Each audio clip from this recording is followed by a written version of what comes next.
실리콘밸리 은행 미국의 파산 이후에 이번 3월 9일부터 15일까지 일주일간 미국의 중소형 은행에서 1,200억 달러, 우리 돈으로 약 160조 가까운 예금이 유출됐습니다. 어디로? 큰 은행으로.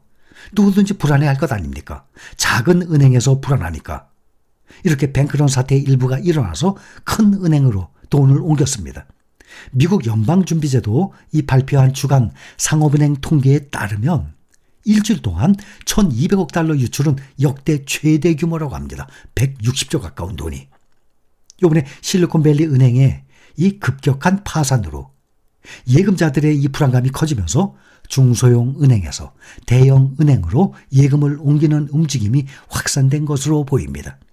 미국의 연준은 주간 단위로 미국 내 상업은행들의 대차대조표 현황을 집계하는데 대형 은행 총자산 상위 25위까지, 중소형 은행은 그 이하로 이렇게 정의를 합니다.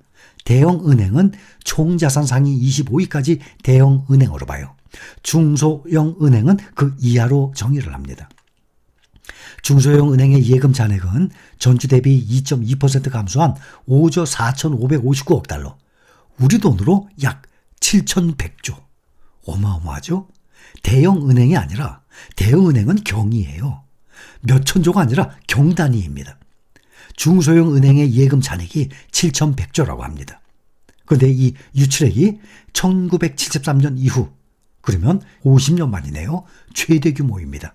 리먼 쇼크 때의 감소율을 넘어섰다고 합니다. 또 코로나에 따른 미국 정부의 재정 지원으로 역대 최고 수준으로 불어난 예금 잔액은 2021년 11월 이후 수준으로 떨어졌어요. JP모건 1등 은행이죠. 주요 은행의 예금 잔액은 우리 돈으로 약 1경 4천조 원. 어마어마한 금액이죠. 감히 상상도 못하는 금액입니다. 오히려 이 대형 은행들은 증가했어요. JP모건은 직원들에게 뭐라고 했냐면 자금이 부족한 금융기관에 고객 모집을 자제하자라고 공지까지 했습니다. 그럼에도 불구하고 이 회사에는 계좌 개설을 처리했을 정도로 예금이 들어오고 있다고 합니다. 아무리 자금이 부족한 작은 금융기관에 이 고객 모집을 자제하자고 말을 하더라도 고객 입장에서는 불안하니까 계속 중소형 작은 은행에서 예금했던 돈을 빼서 이렇게 JP모건, 또 모건 스탠리, 또 뱅크 오브 아메리카 이런 큰 회사에 계속 입금을 하게 되는 거죠.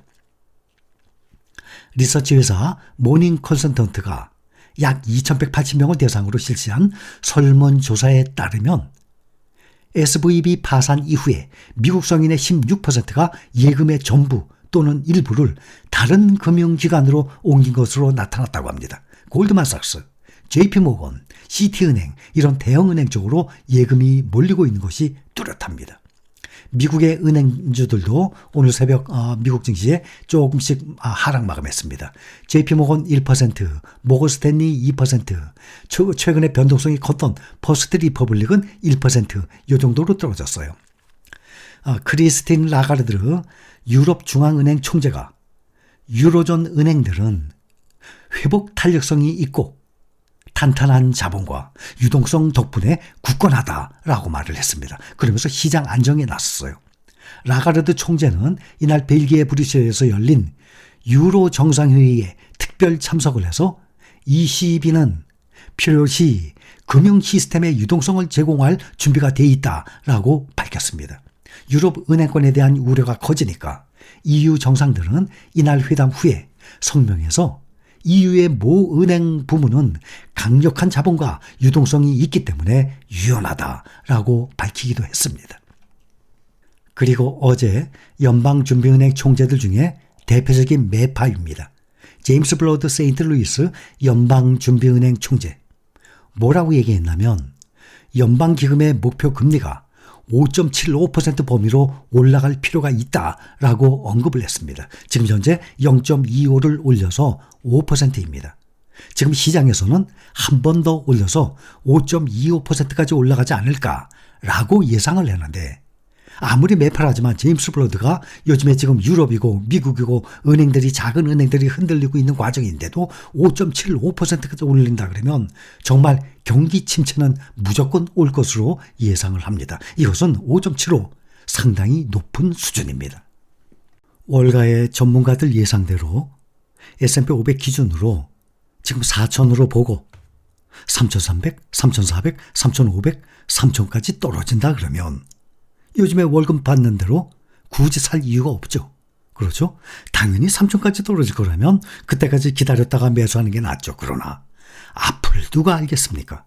S&P 500 기준으로 그 정도로 떨어진다 그러면 기술주 나스닥이나 필라델피아 반도체주는 작년처럼 S&P 500보다 더 크게 하락을 할 것입니다.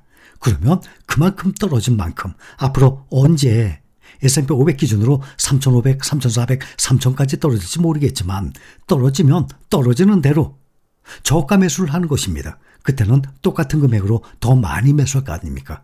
결국에는 그만큼 떨어진 만큼 그만큼 수익률이 높아질 것입니다. 그래서 주가가 얼마이든 간에 돈이 나오는 대로 꾸준히 수량을 늘려나가는 방법이 개인 투자자들은 가장 좋은 방법이라고 생각합니다. 과거에는 은행에서 예금을 인출을 하려면 다들 잘 아시죠? 옛날에는 어땠습니까?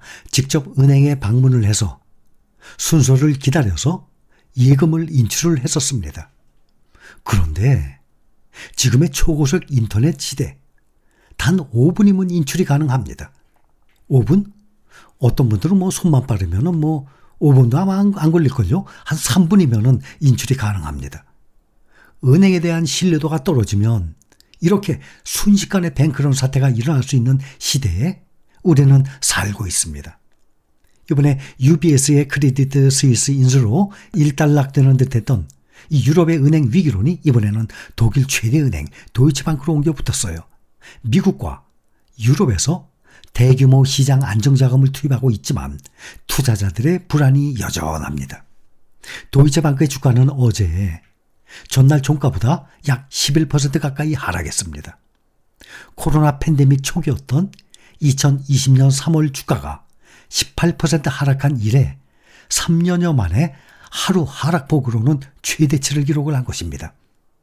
CNBC 등의 이 외신들은 도이체방크 주식이 3일 연속 하락을 했고 주가가 20% 이상 떨어졌다고 말을 하고 유럽 은행들의 안정성에 대한 우려가 지속되고 있다라고 해석을 했습니다. 오늘 새벽에 마감한 다른 유럽 은행들 주가도 일제히 하락 마감했어요. 장중에 소시에테 제네랄 6.4%, 크레디 아그리콜 2.6%, 또 BNP 파리바, 또 크레디트 스위스 그룹 주가 다들 6%, 6.02% 아주 크게들 하락 마감을 했습니다.